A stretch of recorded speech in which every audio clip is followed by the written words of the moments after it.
जय हिंद दोस्तों, मैं रमाकांत जायसवाल स्वागत करता हूं आप सबका study with Rama YouTube channel पर।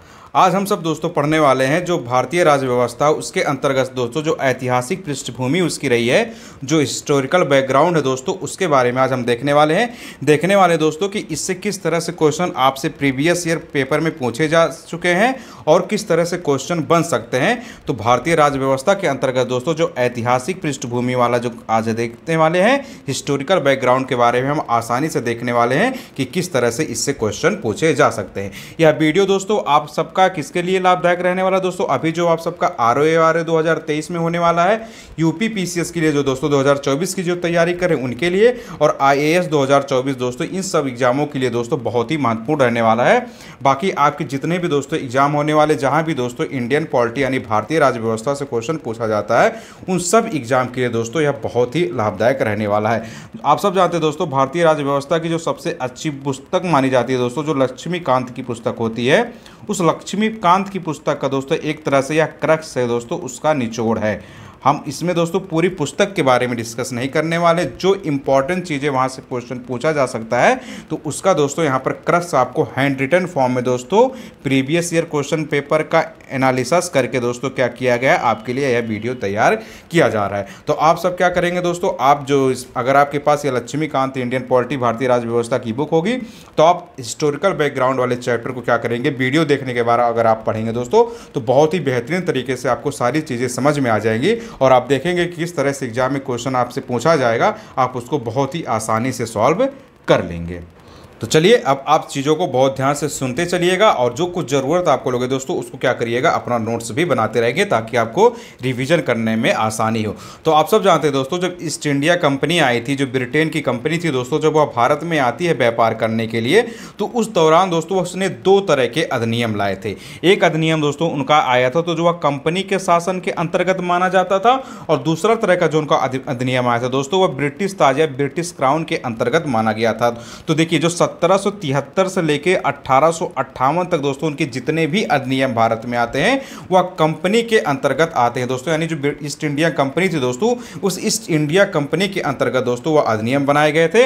और 1858 से लेके दोस्तों 1947 तक यानी भारत की आज़ादी तक जितने भी उनके अधिनियम आए थे दोस्तों वह ब्रिटिश क्राउन दोस्तों यानी ब्रिटिश ताज के अंतर्गत अधिनियम आते हैं। तो यह दो तरह के दोस्तों क्या होता है अधिनियम आए थे, एक था कंपनी के शासन के अंतर्गत, आपको यह भी याद रखना है कि 1773 से 1858 तक आया था, और दूसरा जो अधिनियम आता दोस्तों वह ताज ब्रिटिश क्राउन जिसको बोला जाता दोस्तों उनके अंतर्गत आता है, जो कि 1858 से दोस्तों 1947 तक आता है। इन्हीं सब अधिनियमों के माध्यम से क्या करते हैं दोस्तों, वो अलग अलग नीतियां बनाते हैं और इन्हीं नीतियों के माध्यम से क्या करते हैं, भारत में बदलाव करते रहते हैं और भारतीय जनता पर दोस्तों इन लोगों ने क्या किया था, शासन करना शुरू कर दिया था। तो अब सबसे पहले हम देखने वाले हैं दोस्तों जो कंपनी के शासन के अंतर्गत जितने अधिनियम आए हैं उनके बारे में हम देखने वाले हैं। तो देखिए सबसे पहले दोस्तों इसके अंतर्गत आता है 1773 का रेगुलेटिंग एक्ट। तो यह एक्ट दोस्तों बहुत ही महत्वपूर्ण है, तो आप याद रखिएगा दोस्तों जो 1773 के रेगुलेटिंग एक्ट आया है इसके बारे में जो इंपॉर्टेंट पॉइंट है दोस्तों वो आपसे डिस्कस किया जा रहा है। बाकी आप सब क्या करेंगे दोस्तों, एक बार जरूर आप सब क्या करेंगे दोस्तों, बुक को अच्छे से पढ़ लेंगे।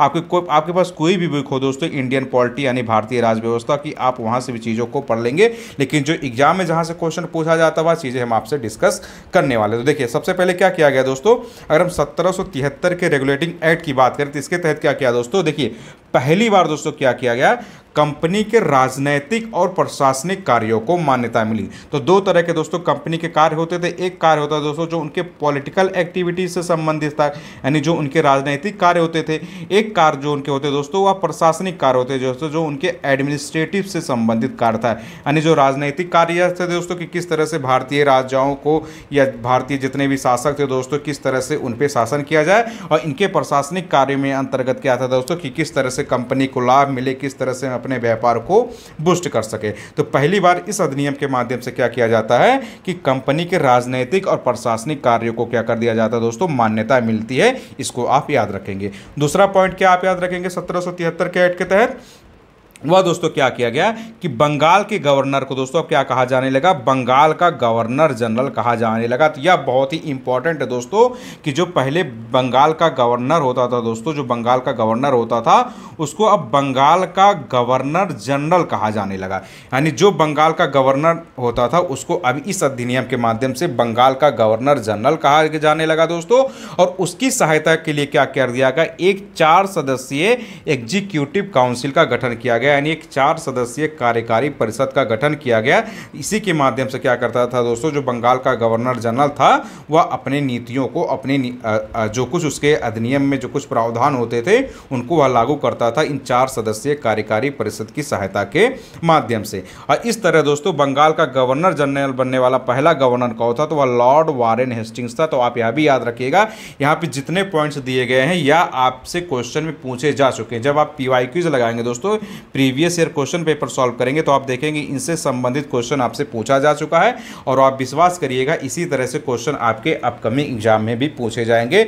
या पूरी तरह से दोस्तों एनालिसिस करके ही वीडियो आपसे बनाया जा रहा है। तो आप याद रखिएगा दोस्तों, बंगाल का पहला गवर्नर जनरल कौन था दोस्तों, तो वह था लॉर्ड वारेन हेस्टिंग्स। इस नाम को आप अच्छे से याद रखिएगा। और इस एक्ट के माध्यम से क्या किया गया कि इसके माध्यम से दोस्तों और एक चीज ये क्या किया कि कलकत्ता में दोस्तों 1774 में एक उच्च न्यायालय की स्थापना की गई, जिसमें एक मुख्य न्यायाधीश होता था दोस्तों और 3 अन्य न्यायाधीश थे। तो आप याद रखिएगा दोस्तों, अगर आपसे पूछा जाए कि कलकत्ता में सर्वप्रथम एक उच्चतम न्यायालय की स्थापना किस अधिनियम के माध्यम से की गई थी, तो जो 1773 का हमारा रेगुलेटिंग एक्ट आता है दोस्तों, उसी के माध्यम से पहली बार कलकत्ता में एक उच्चतम न्यायालय की स्थापना की गई थी। और इस उच्चतम न्यायालय में दोस्तों एक मुख्य न्यायाधीश होता था और 3 अन्य न्यायाधीश होते थे। तो आप इन बातों को भी अच्छे से याद रखिएगा कि किस अधिनियम के माध्यम से क्या क्या चीजें की गई थी। और इन अधिनियमों के माध्यम से क्या किया गया था दोस्तों, कंपनी के कर्मचारियों के ऊपर जो रिश्वत जो कुछ लेते थे दोस्तों, जो उपहार लेते थे, उन पर प्रतिबंध लगा दिया गया। इस तरह की सारी चीज़ों को काम इसके अधिनियम के अंतर्गत किया गया था। तो यह जो 4-5 चीज़ें इंपॉर्टेंट है दोस्तों, आप इनको अच्छे से याद रखिएगा। आपके एग्जाम में क्वेश्चन यहीं से बनते हैं, तो आप इसको अच्छे से याद कर लीजिएगा। अब इसके बाद दोस्तों जो महत्वपूर्ण अधिनियम आता है वह आता है दोस्तों 1784 का पिट्स इंडिया एक्ट। यह भी बहुत इंपॉर्टेंट है, इससे भी क्वेश्चन आपसे पूछा गया है। इसके तहत क्या किया गया दोस्तों कि कंपनी के राजनैतिक और वाणिज्यिक कार्यों को दोस्तों क्या कर दिया गया, पृथक पृथक कर दिया गया। 1773 के रेगुलेटिंग एक्ट के तहत क्या हुआ था, पहली बार कंपनी के राजनैतिक और प्रशासनिक कार्यों को मान्यता मिली थी। लेकिन जो 1784 का पिट्स इंडिया एक्ट आता है दोस्तों, तो कंपनी के जो राजनीतिक कार्य थे, यानी जो भी दोस्तों उसके पॉलिटिकल एक्टिविटी से संबंधित कार्य होते थे, और जो उसके दोस्तों वाणिज्यिक कार्य थे दोस्तों, यानी जो कुछ भी उसके कॉमर्शियल एक्टिविटीज थे, यानी जो कुछ भी व्यापार से संबंधित कार्य थे, तो दोस्तों उनको अलग अलग कर दिया गया। तो यह कब से किया गया था दोस्तों, यह किया गया था जो 1784 का पिट्स इंडिया एक्ट आता है, उसके तहत कंपनी के राजनैतिक और वाणिज्यिक यानी व्यापार से संबंधित जितने भी कार्य थे दोस्तों उनको अलग अलग कर दिया गया। और इसी एक्ट के माध्यम से दोस्तों द्वैध शासन की व्यवस्था का शुभारंभ किया गया, जिसको दोस्तों डायरकी बोला जाता है। यानी जो द्वैध शासन की व्यवस्था का अगर बात किया जाए दोस्तों किस एक्ट के माध्यम से किया गया था, तो जो 1784 का पिट्स इंडिया एक्ट आता है, इसी के अंतर्गत दोस्तों क्या किया गया, पहली बार दोस्तों द्वैध शासन जैसी व्यवस्था का शुभारंभ किया गया। तो आप 1784 के पिट्स इंडिया एक्ट के बारे में इतनी सारी चीजों को भी अच्छे से याद रखिएगा। और क्या महत्वपूर्ण इसमें किया गया था, इसमें दोस्तों यह भी किया गया कि भारत में कंपनी के अधीन क्षेत्र को पहली बार ब्रिटिश आधिपत्य का क्षेत्र कहा गया। यानी 1784 की पिट्स इंडिया एक्ट के तहत क्या किया गया कि जितने भी दोस्तों ऐसे वह क्षेत्र जो कंपनी के अधीन आते थे, जितने भी भारतीय क्षेत्र कंपनी के अधीन आते थे, उनको पहली बार दोस्तों ब्रिटिश आधिपत्य का क्षेत्र कहा जाने लगा। यानी जो भारतीय क्षेत्र थे उनको फर्स्ट टाइम ब्रिटिश आधिपत्य का क्षेत्र किस अधिनियम के माध्यम से कहा जाने लगा, तो वह 1784 के पिट्स इंडिया एक्ट के माध्यम से ही कहा जाने लगा। तो आप सब देख रहे हैं दोस्तों, आपसे सबसे सारी चीज़ें दोस्तों जो है टू दी पॉइंट रूप में आपसे डिस्कस की जा रही है दोस्तों। एग्जाम के पॉइंट ऑफ व्यू से एग्जाम को पूरी तरह से है ध्यान में रख के दोस्तों सारी चीज़ें आपसे डिस्कस की जा रही हैं। इधर उधर की बातें दोस्तों वीडियो में डिस्कस नहीं किया जा रहा है। तो आप सब चीज़ें को क्या करिएगा, अच्छे से वीडियो को देखेंगे, चीज़ों को अपना नोट्स भी बनाते चलेंगे। और आप सबसे दोस्तों एक निवेदन है कि आप इंडियन पॉलिटी यानी भारतीय राज्य व्यवस्था की कोई बुक जरूर पढ़ेंगे, क्योंकि बुक पढ़ने का दोस्तों एक अलग महत्व होता है। अच्छा होगा दोस्तों कि आप आप लक्ष्मीकांत की जो भारतीय राज्य व्यवस्था आती है इस बुक से पढ़ेंगे तो यहाँ दोस्तों बहुत ईजी फॉर्म में दिया गया है। और वीडियो को देखने के बाद दोस्तों जब आप चैप्टर वाइज जो चैप्टर आपसे पढ़ाया जा रहा है उसको देखेंगे तो आपको सारी चीज़ें एकदम क्रिस्टल क्लियर हो जाएगी, फिर आपको कहीं इधर उधर से बार बार चीज़ों को देखना नहीं पड़ेगा और टू दी पॉइंट यही चीज़ एग्जाम में आपसे क्वेश्चन पूछी जाती है, तो आप इसको इस तरह से याद रखिएगा। अब महत्वपूर्ण अधिनियम और जो आता है दोस्तों वो आता है 1833 का चार्टर एक्ट। इसके अंतर्गत क्या क्या चीज़ें आपको याद रखना 1833 के चार्टर एक्ट के तहत, तो देखिए इसके तहत क्या किया गया दोस्तों कि बंगाल के गवर्नर जनरल को अब भारत का गवर्नर जनरल कहा जाने लगा। अभी आपने दोस्तों देखा था कि जो 17 क्या देखा था आपने दोस्तों, जो रेगुलेटिंग एक्ट देखा था, उस रेगुलेटिंग एक्ट के माध्यम से क्या होता दोस्तों, बंगाल के गवर्नर को क्या कहा जाने लगा था, बंगाल का गवर्नर जनरल कहा जाने लगा। और जो यह दोस्तों 1833 का चार्टर एक्ट आता है इसके तहत दोस्तों क्या कहा जाने लगा, इसी दोस्तों जो बंगाल का गवर्नर जनरल होता था उसको अब दोस्तों भारत का गवर्नर जनरल कहा जाने लगा।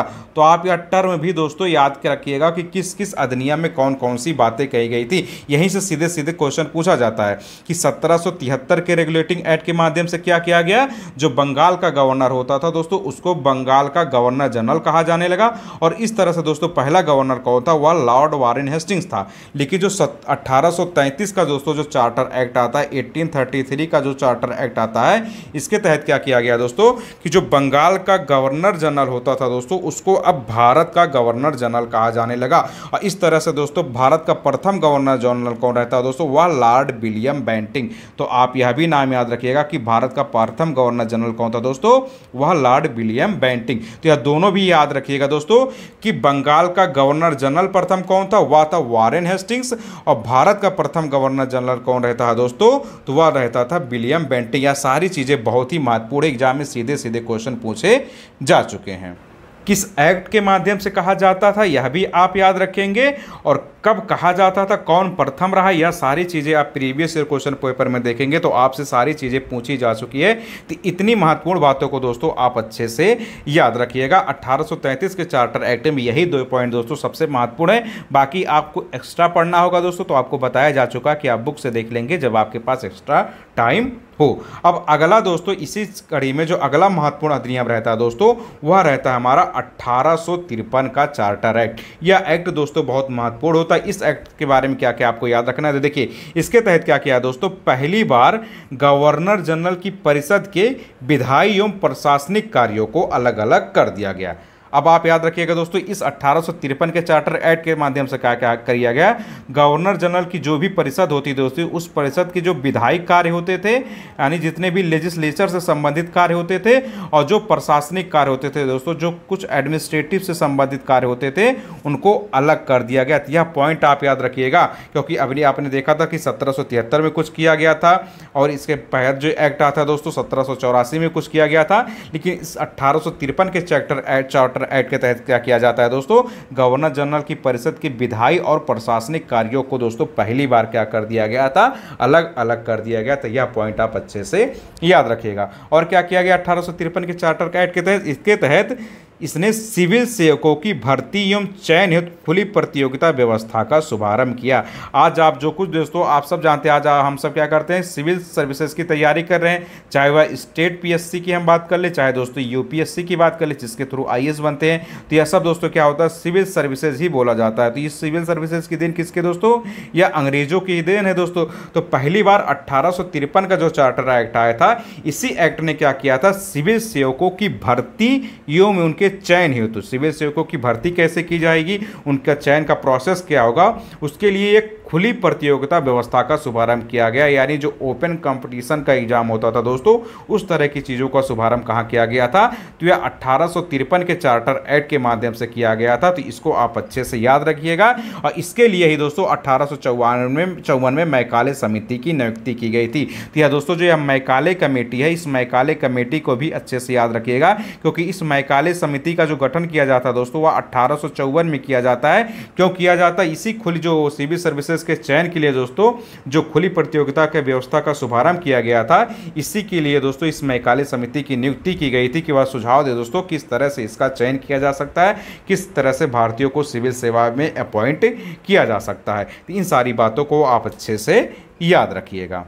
और 1853 के एक्ट के माध्यम से और महत्वपूर्ण कार्य क्या किया गया था, इसके माध्यम से दोस्तों और क्या किया गया कि प्रथम बार यानी पहली बार भारतीय केंद्रीय विधान परिषद में स्थानीय प्रतिनिधित्व को प्रारंभ किया गया। तो यह भी याद रखिएगा दोस्तों कि 1853 के चार्टर के एक्ट के माध्यम से पहली बार भारतीय केंद्रीय विधान परिषद में स्थानीय प्रतिनिधित्व प्रारंभ किया गया था दोस्तों। जो लोकल रिप्रेजेंटेशन होता था उसका पहली बार दोस्तों प्रारंभ किस अधिनियम के माध्यम से किया गया था, भारतीय केंद्रीय विधान परिषद में। तो वह दोस्तों जो 1853 का चार्टर एक्ट आता है इसी के माध्यम से क्या किया गया था, इसका प्रावधान किया गया था। और इसी के तहत क्या किया गया दोस्तों, गवर्नर जनरल की परिषद में 6 नए सदस्यों में से क्या किया गया दोस्तों, 4 का जो चुनाव था वह क्या किया गया था, स्थानीय प्रांतीय सरकारों द्वारा किया गया था। ये जो 6 सदस्य होते थे, इन 6 सदस्यों में से जो 4 का चुनाव किया गया था वह स्थानीय प्रांतीय सरकारों के द्वारा से किया गया था। कहाँ कहाँ से किया गया था दोस्तों, बंगाल से किया गया था, मद्रास से किया गया था, बंबई से किया गया था और आगरा से किया गया था। तो यह जो एक्स्ट्रा पॉइंट है दोस्तों आप यह पहले याद रखिएगा, क्योंकि पहली बार दोस्तों स्थानीय प्रतिनिधित्व का प्रारंभ जो किया जाता है वह 1853 के चार्टर एक्ट के माध्यम से किया जाता है। तो अभी तक दोस्तों आपने देखा जो कंपनी के अधीन जितने अधिनियम आए थे भारत में, वहां तक की चीज़ों को हमने बहुत बेहतरीन तरीके से कवर कर लिया है। क्योंकि 1773 का जो रेगुलेटिंग एक्ट आता दोस्तों, उससे लेके 1773 के रेगुलेटिंग एक्ट से लेके दोस्तों 1858 तक जितने भी एक्ट आए हैं दोस्तों, वह कहाँ आए हैं, वह आए हैं दोस्तों 1853 तक जितने एक्ट आए हैं दोस्तों वह आए हैं कंपनी के अधीन। तो यहाँ तक की चीज़ों को हमने बहुत बेहतरीन तरीके से देख लिया है। अब आगे हम देखेंगे दोस्तों जो ब्रिटिश ताज के अधीन जितने अधिनियम आते हैं उनको हम आगे देखेंगे कहाँ से किस तरह से उनमें बदलाव किया गया था। तो इतनी चीज़ों को आप बहुत ही अच्छे से याद रखिएगा। इससे पहले दोस्तों 2 पॉइंट हम और देख लेते हैं जो हमारा पिछले वीडियो में दोस्तों रह गया था। जो हमारा पहला वीडियो दोस्तों वह प्रियम्बल के बारे में यानी प्रस्तावना के बारे में है। तो जिन दोस्तों ने अभी उसको नहीं देखा वो लोग क्या करेंगे, प्रियम्बल या प्रस्तावना को देख लेंगे। टू दी पॉइंट चीज़ें वहाँ से डिस्कस की गई है, सीधे सीधे एग्जाम में क्या क्वेश्चन बनता है उन सब बातों को वहाँ से डिस्कस किया गया है। इधर उधर की उल्टी सीधे बातें नहीं की गई, सीधे आपसे पॉइंट ऑफ व्यू से, एग्जाम के पॉइंट ऑफ व्यू से वही चीज़ें डिस्कस की जा रही है जो आपके एग्जाम में लाभदायक होगा। आप जब वीडियो देखेंगे और जहाँ से आपको बताया जा रहा है दोस्तों, आप जब एक बार पढ़ लेंगे और जब पीवाईक्यू और टेस्ट पेपर सॉल्व करेंगे दोस्तों, तो आपको खुद एहसास हो जाएगा कि कितनी अच्छी कंटेंट आपको प्रोवाइड कराया जा रहा है। तो प्रीवियस ईयर प्रस्तावना वाला अगर हम बात करें दोस्तों, वहाँ पे एक पॉइंट छूट गया था, उस पॉइंट को भी हम यहाँ पे कवर कर लेते हैं क्योंकि यह भी क्वेश्चन दोस्तों आपसे पूछा जा चुका। तो देखिए उसमें दोस्तों आप देखे होंगे कि सामाजिक, आर्थिक और राजनीतिक न्याय की बात की गई थी। तो इन तीनों शब्दों को दोस्तों 1917 की जो रूसी क्रांति, उस रूसी क्रांति से लिया गया था। तो आप इसको अच्छे से याद रखिएगा। प्रस्तावना में हमने 3 तरह के न्याय की बात की थी, सामाजिक, आर्थिक और राजनीतिक न्याय। तो इन तीनों तरह के जो न्याय की हमने बात किया था दोस्तों, यह तीनों न्याय कहां से लिया गया था, तो 1917 की दोस्तों जो रूसी क्रांति होती है उसी रूसी क्रांति से सामाजिक, आर्थिक और राजनीतिक न्याय से संबंधित बातों को शामिल किया गया था। और एक पॉइंट दोस्तों उसमें क्या रह जाता, वहां रह जाता दोस्तों, आपने देखा था कि प्रियम्बल में प्रस्तावना में स्वतंत्रता, समता और बंधुत्व के आदर्शों की बात की गई थी। तो इसको दोस्तों फ्रांस की क्रांति से लिया गया था जो 1789 से लेकर 1799 तक चलता है। यानी जो फ्रेंच रेवोल्यूशन होता है दोस्तों वो 1789 से लेकर 1799 तक होता है। तो उस फ्रेंच रेवोल्यूशन से दोस्तों इन 3 शब्दों को लिया गया था, तो स्वतंत्रता, समता और बंधुत्व। तो यह भी क्वेश्चन आपसे पूछा जा चुका है। तो 3 के 3 शब्द आप अच्छे से याद रखिएगा कि सामाजिक, आर्थिक और राजनीतिक न्याय की बातों को दोस्तों हमने 1917 की जो रूसी क्रांति हुई थी दोस्तों उस रूसी क्रांति से लिया था। और जो दोस्तों स्वतंत्रता, समता और बंधुत्व के आदर्शों की अगर हम बात करें दोस्तों, तो जो 1789-99 दोस्तों जो हमारा फ्रेंच रिवॉल्यूशन हुआ था वहां से लिया गया था। तो इन पॉइंट को भी आज आप अच्छे से याद रखेंगे, यह क्वेश्चन आपसे पूछा जा चुका है। इस तरह दोस्तों कंपनी के अधीन जितने भी अधिनियम आते हैं उनको हमने बहुत ही बेहतरीन तरीके से देख लिया। अब हम देखने वाले दोस्तों ब्रिटिश क्राउन या ब्रिटिश ताज के अधीन जितने भी अधिनियम आते हैं किस तरह से दोस्तों, और कंपनी के अधीन जो इतने जो अधिनियम आए दोस्तों, ये 1858 से लेके 1947 तक जितने भी अधिनियम आते हैं दोस्तों, यह कहाँ तक आते हैं, यह ब्रिटिश ताज या ब्रिटिश क्राउन के अधीन अधिनियम माने जाते हैं। इस क्रम में हम सबसे पहले देखेंगे दोस्तों जो हमारा 1858 का भारत शासन अधिनियम आता है उसके बारे में। तो देखिए 1858 के अधिनियम में दोस्तों सारे पॉइंट को नहीं आपको याद रखना है, सिर्फ इंपॉर्टेंट पॉइंट को आपको याद रखना कि एग्जाम में कहाँ कहाँ से क्वेश्चन बनते हैं उनको सिर्फ देखना। तो देखिए हम बात करेंगे दोस्तों 1858 के अधिनियम के तहत, तो इसके तहत क्या किया गया दोस्तों, ईस्ट इंडिया कंपनी की सारी शक्तियाँ क्या कर दी गई, ब्रिटिश राजशाही यानी ब्रिटिश क्राउन को दोस्तों क्या कर दिया जाती है, हस्तांतरित कर दी जाती है, यानी ट्रांसफर कर दी जाती है। यानी 1858 के अधिनियम से पहले क्या होता दोस्तों, जो ईस्ट इंडिया कंपनी की जितने भी पावर थे वो सब सारे पावर ईस्ट इंडिया कंपनी के अधीन होते थे। लेकिन इस अधिनियम के आने के बाद क्या होता है दोस्तों कि जितने भी ईस्ट इंडिया कंपनी के जितने भी पावर थे सारे पावर दोस्तों किसको ट्रांसफर कर दिया जाता है, जो ब्रिटिश क्राउन होता है दोस्तों, ब्रिटिश राजशाही जो होती है उसको दोस्तों क्या कर दिया जाता है, सारी शक्तियों को क्या कर दिया जाता है, हस्तांतरित कर दिया जाता है, यानी शक्तियों को क्या कर दिया जाता है, ट्रांसफर कर दिया जाता है। तो यहाँ से बहुत बड़ा बदलाव देखा जाता है दोस्तों भारत के शासन में, कई कंपनी का शासन खत्म होकर दोस्तों अब ब्रिटिश ताज यानी ब्रिटिश क्राउन का दोस्तों क्या हो जाता है, भारत में शासन माना जाता है। यानी भारत का शासन जो दोस्तों है सीधे महारानी विक्टोरिया के अधीन चला जाता है, क्योंकि दोस्तों ब्रिटेन की जो महारानी रहती है कौन रहती है दोस्तों, महारानी विक्टोरिया। तो दोस्तों ब्रिटेन में जो भी शासन होता है वह किसके अधीन होता है, ब्रिटेन के क्राउन या ब्रिटेन के ताज के अधीन होता है। तो उस तरह में दोस्तों कौन थी, महारानी थी, विक्टोरिया थी। तो इस तरह से अब भारत में जितने भी शासन हो रहे थे दोस्तों, जो भी कुछ नियम कानून बन रहे थे वह सीधे महारानी विक्टोरिया के अधीन चला जाता है। तो 1858 के अधिनियम के दोस्तों तहत दोस्तों ये सबसे बड़ा बदलाव देखा जाता है। तो आप इस पॉइंट को अच्छे से याद रखिएगा, यहाँ से भी क्वेश्चन पूछा जा चुका है। और क्या किया गया दोस्तों, जो भारत का गवर्नर जनरल होता था दोस्तों अब उसको भारत का वायसराय कहा जाने लगा। यानी जो भारत का गवर्नर जनरल होता था, भारत के गवर्नर जनरल को क्या कह दिया गया था, उसी गवर्नर जनरल के जो शब्द था दोस्तों उसको वायसराय कहा जाता था। वायसराय का मतलब होता है दोस्तों राजा का प्रतिनिधि।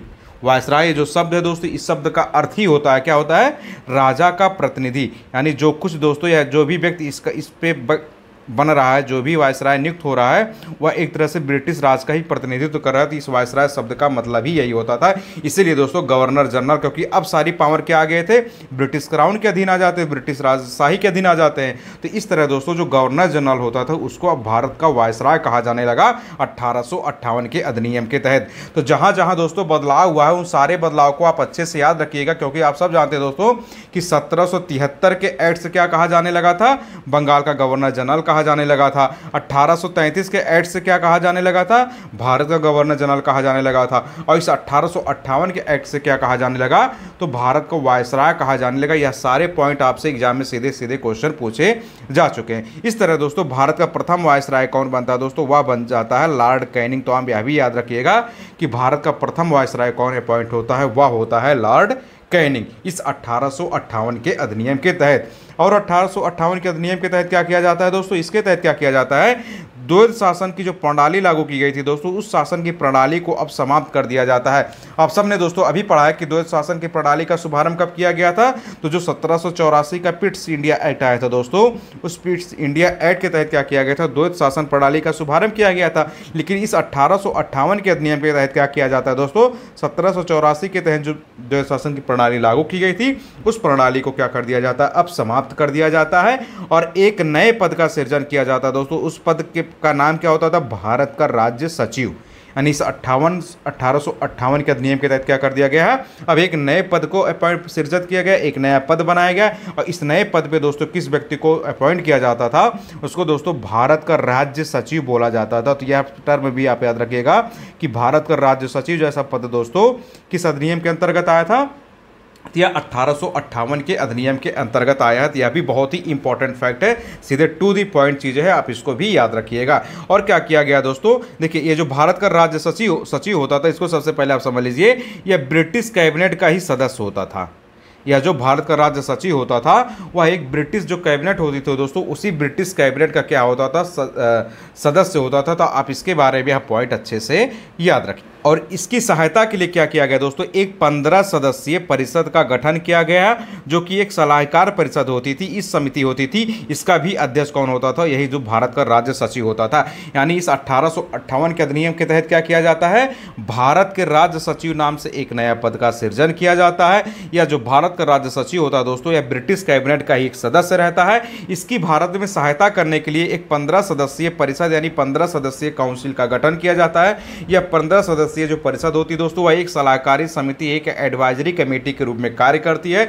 इसका भी अध्यक्ष दोस्तों यही सचिव ही होता है। तो यह पॉइंट आप अच्छे से याद रखिएगा, बहुत ही इंपॉर्टेंट है। 1858 के सारे दोस्तों पॉइंट वेरी वेरी इंपॉर्टेंट। और जो कुछ एक्स्ट्रा पॉइंट है दोस्तों, तो आप सबको बताया गया कि आप एम लक्ष्मीकांत की जो बुक है दोस्तों, आप वहां से चीज़ों को पढ़ लेंगे। तो आप पहले वीडियो को देखेंगे, फिर जो चैप्टर आपको पढ़ाया जा रहा है दोस्तों, इसी चैप्टर को वहां पर बुक में ढूंढ के आप आराम से पढ़ेंगे तो सारी पॉइंट चीज दोस्तों आपको क्रिस्टल क्लियर हो जाएंगे। टू दी पॉइंट चीजें जो एग्जाम में सीधे सीधे आपको क्वेश्चन जहां से बनता है वहां तक चीज़ों को आप बहुत ही बेहतरीन तरीके से समझ लेंगे और आप सब दोस्तों क्या करेंगे, अपनी सफलता को प्राप्त करने की ओर अग्रसर होते रहेंगे।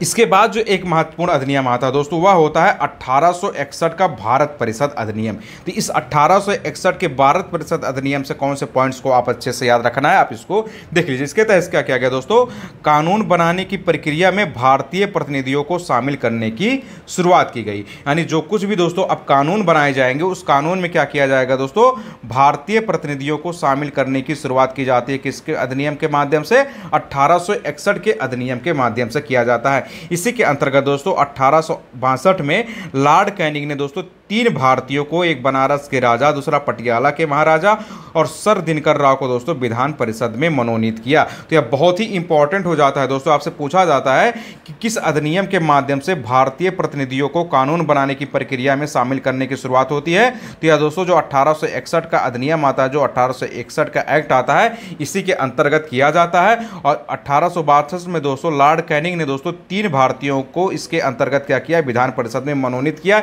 इन 3 भारतीयों को नाम भी दोस्तों आपको अच्छे से याद रहना चाहिए। एक था दोस्तों कौन, एक थे दोस्तों बनारस के राजा रहते हैं, दूसरे थे दोस्तों पटियाला के महाराजा और तीसरे थे दोस्तों सर दिनकर राव। या 3 के 3 नाम आप याद रखिएगा।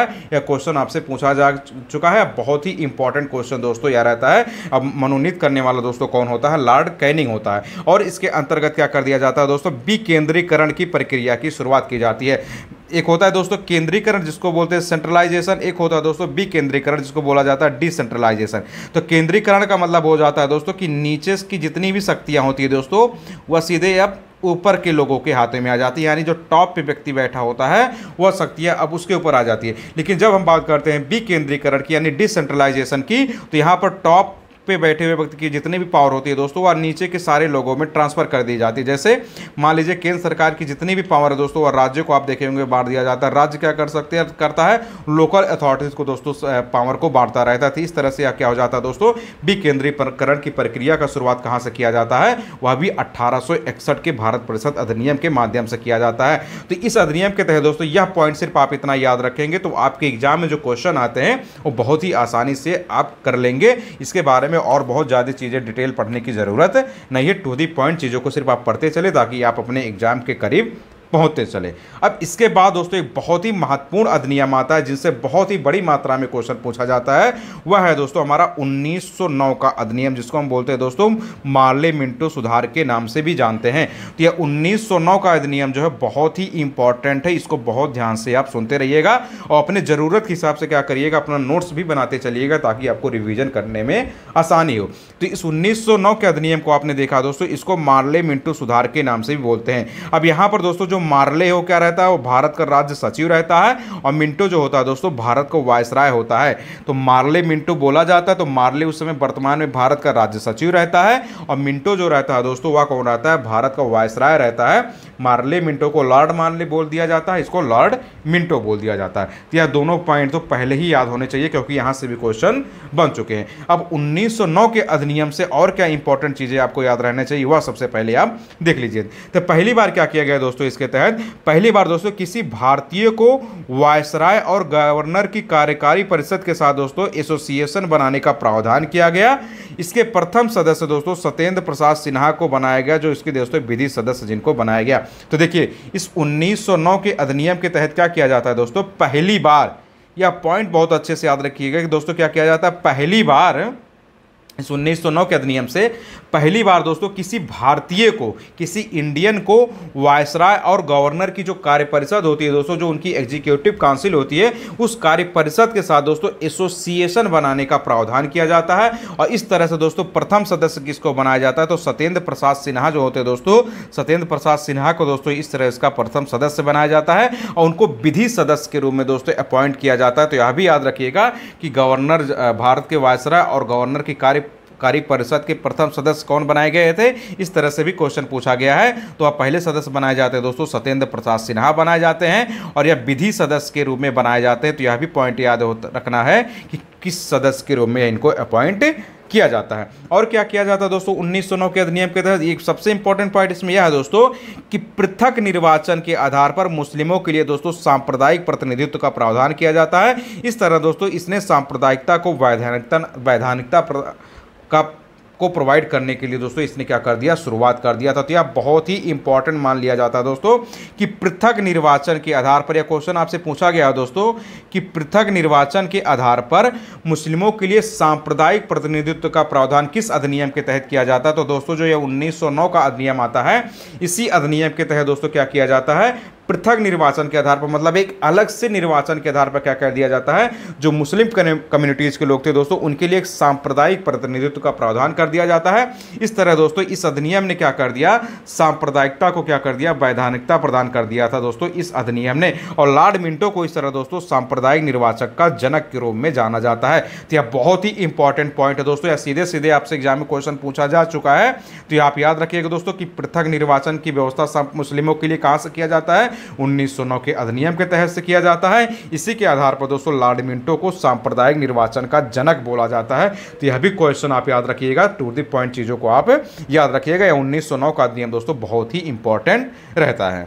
देखिए भारतीय राज्य व्यवस्था के दोस्तों ये जो हमें हिस्टोरिकल बैकग्राउंड यानी जो ऐतिहासिक पृष्ठभूमि वाला खंड पढ़ रहे हैं दोस्तों, इससे एक या दो क्वेश्चन दोस्तों हमेशा पूछा जाता है। और यह क्वेश्चन दोस्तों हिस्ट्री वाले भी सेक्शन में पूछा जा सकता है, पॉलिटी वाले भी सेक्शन में पूछा जा सकता है।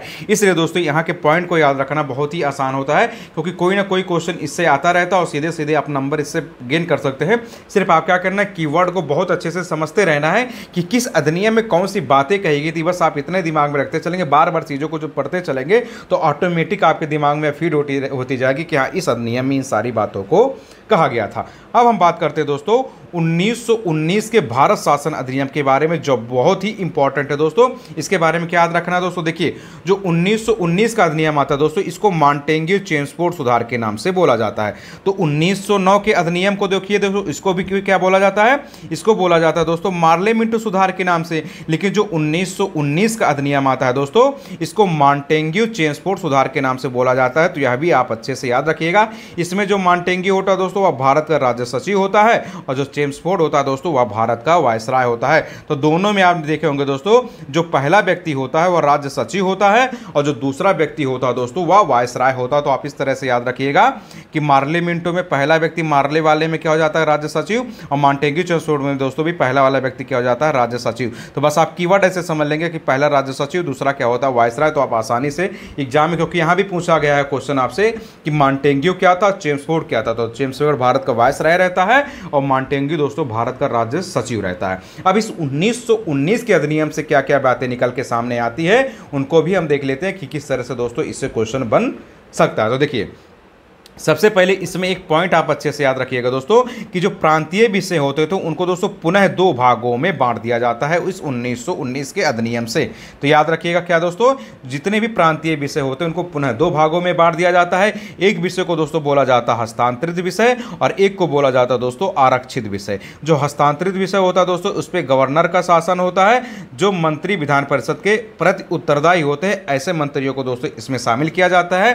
और जो आरक्षित विषय होता है दोस्तों, इसमें गवर्नर कार्यपालिका परिषद की सहायता से शासन करता है, लेकिन इसके जो मंत्री होते हैं दोस्तों वह विधान परिषद के प्रति उत्तरदायी नहीं होते हैं। यानी 1919 के अधिनियम के तहत क्या किया गया दोस्तों, जितने भी प्रांतीय विषय होते थे, जो भी प्रोविंस से संबंधित सब्जेक्ट होते थे, उनको क्या कर दिया गया, पुनः दो भागों में बांट दिया गया। एक भाग को बोला जाता है दोस्तों हस्तांतरित विषय, और एक भाग को दोस्तों बोला जाता है आरक्षित विषय। तो जो हस्तांतरित विषय पर होता था दोस्तों शासन कौन करता था, गवर्नर शासन करता था, लेकिन यह उन मंत्रियों की सहायता से शासन करता था जो विधान परिषद के प्रति उत्तरदायी होते थे। और आरक्षित विषयों पर जो शासन होता दोस्तों वह गवर्नर कार्यपालिका परिषद की सहायता से शासन करता था।